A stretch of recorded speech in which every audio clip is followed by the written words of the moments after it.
mean, the biggest thing that has changed was back in 2003 when I started, Coordinated Transportation did not own a vehicle at all.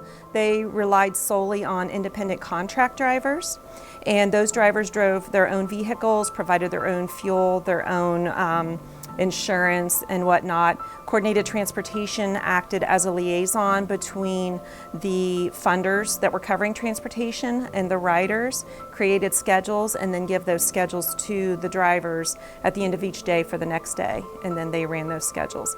Once the agency had a bigger demand for wheelchair accessible transportation, we had to figure something out so that we could remain ADA compliant. So we partnered with RHDD, Residential Housing for Developmentally Disabled, and we actually wrote a grant with their agency. Coordinated Transportation paid for the vehicle that they were awarded.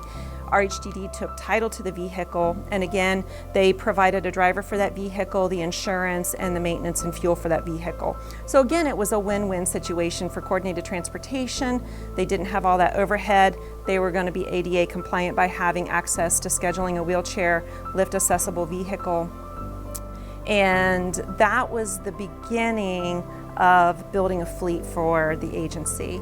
A couple years later, we were able to apply for and take title to the vehicle of our own, and then Valerie and her team has just grown that to a fleet of 9, and I believe she has some more vehicles coming. So.